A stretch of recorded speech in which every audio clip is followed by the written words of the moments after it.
What would make this an especially meaningful conversation for you today?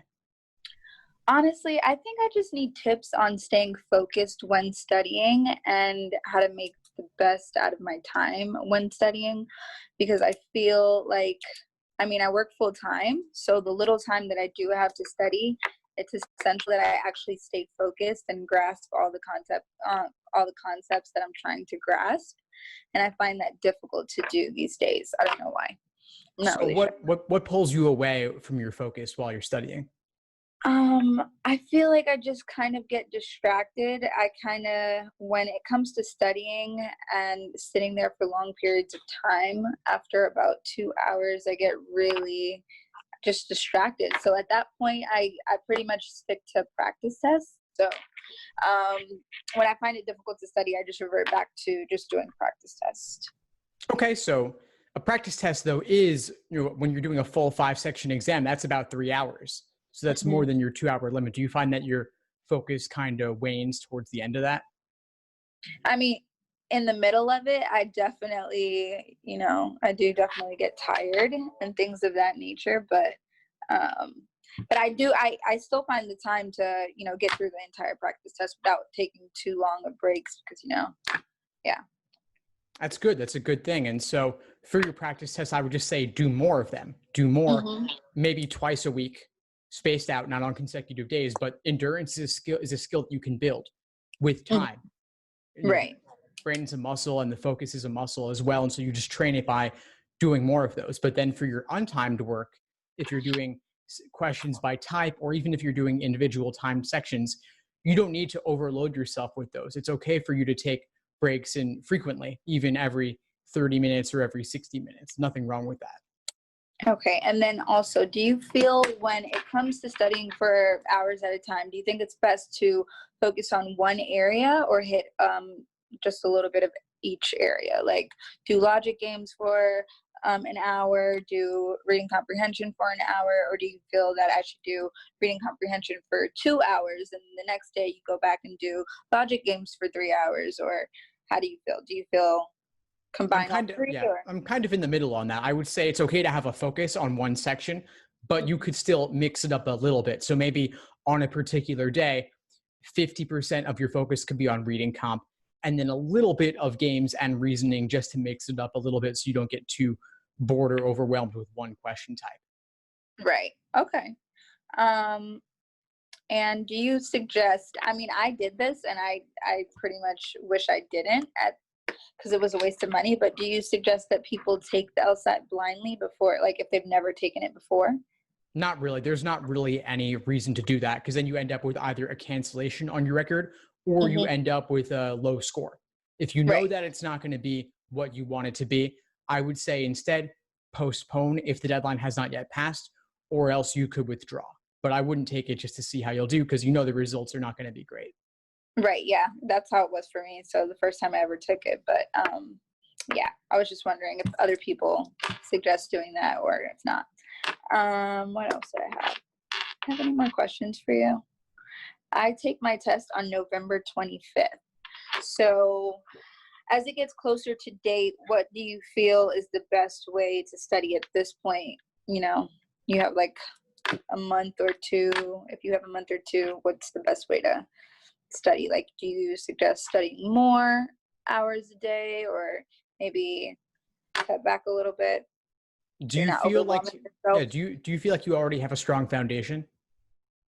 When it comes to studying, I feel like I'm losing grip of it. I feel like I'm losing control of my study schedule. I don't know if it's my job that's increasing the workload, and then I don't know, but yeah. Yeah, it very well could be. And so if your job can be flexible with you during the final couple of weeks, that's a really good thing to get if you can. I'm Right. asking more just your command of the content itself, not necessarily the time that you're putting in, but just do Hmm. you feel like you have a good grasp of each of the major sections and each of the major question types? I feel like I could do better on reading comprehension, and also I don't fully understand all of the question types, so that's another thing. So I would Yeah. say take a few weeks just to get that down. You could Mhm. still do one exam a week in the meantime for the Right. next 3 weeks or so, one exam a week, plus brushing up on any areas that you're not decently confident in. Mhm. Then that final month, hopefully you've got the foundation there, because that final month should really be focused on full length timed exams, working on pacing and endurance. And if you're not there a couple weeks before, you might want to push the test back just because you really want to have a solid grasp before you walk in, or else you're not going to be reaching your fullest potential. Like, you want to know what each of the question types are and how to handle each one. Right. Okay. All right. And I just discovered Khan Academy, so I haven't tried it yet, but I kind of want to try it because we're moving into the digital LSAT, and I feel like that might be better than the books. How do you find that students do with Khan Academy when they study with Khan Academy? It's okay to get a basic familiarity with the different question types, and it Mm-hmm. is online. But for some strange reason, their digital LSATs, the ones on their site, Mm-hmm. don't really mirror the actual digital LSAT. Okay. Delivering the material online. But if you want digital Mm-hmm. LSAT practice tests, LSAC has put 3 of them on their site. Have you seen Oh, those? okay. No, I haven't actually. Yeah, so go on familiar.lsac.org, and they Mm-hmm. have already placed 3 exams there, exams 71, 73, and 74. And you Mm-hmm. could do them on a computer, but even better is if you could do them on a tablet. Oh, okay. So all of the LSATs will be done on tablets, not computers, when we get there. Yeah, so the actual official LSAT that you take Mm-hmm. November 25th will be on a tablet, not a Gotcha. computer. It'll be specifically on a 10-inch Microsoft Surface Go. And so if you have a tablet or can borrow one, just to at Mm-hmm. least do a few in that style, in that format, before you walk in, it'll help a lot. Gotcha. Okay. Thank you so much. I need that.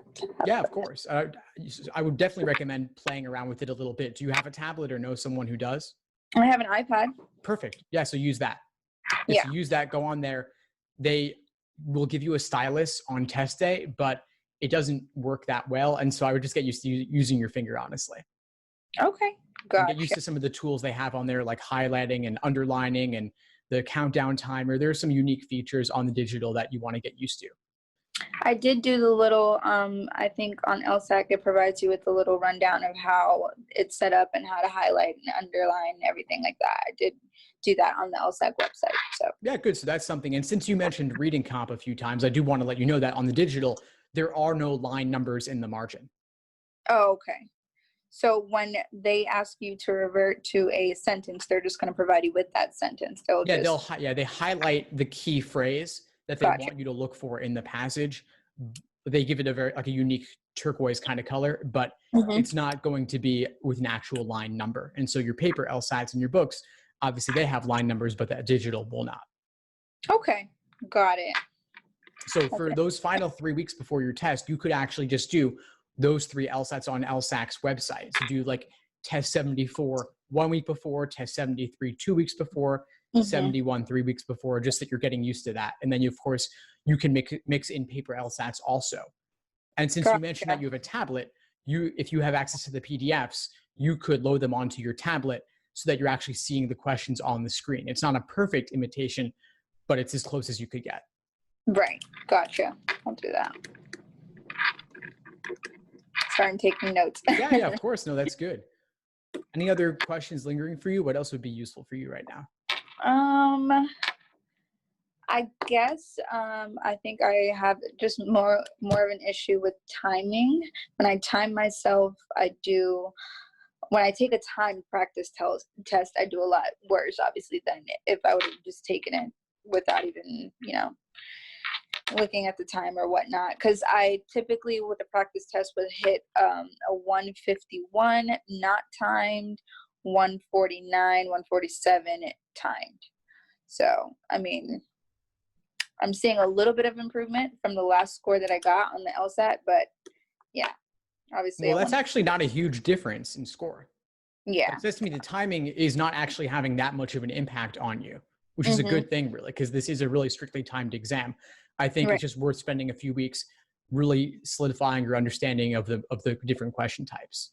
So reviewing your books, reviewing other materials online. Maybe Khan will give you some insights. I've also got a ton of stuff on my YouTube channel and podcast and Instagram. And so you could go on there for more free material as well.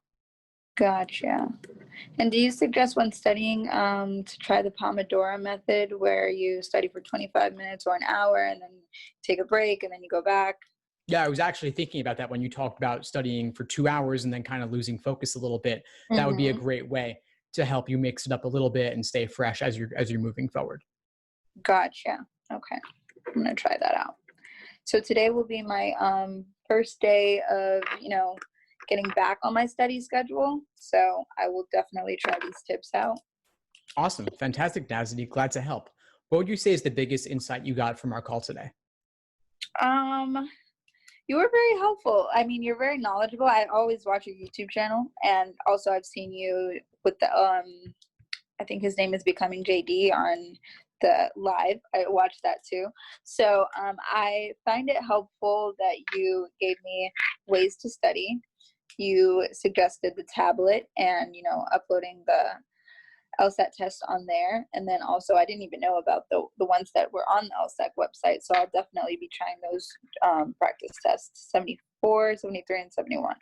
Yeah, perfect. Awesome, Dasney. Well, please keep in touch and let me know if you need anything at all as you move forward. Happy to help. Thank you so much. I appreciate the call. My pleasure. Take care. Thanks for tuning into the show. Please subscribe if you haven't done so already to be notified of new episodes as I release them. And feel free to reach out if you need anything at all as you move forward with your prep. I'm happy to help however I can. In the meantime, I'll wish you all the best and take care.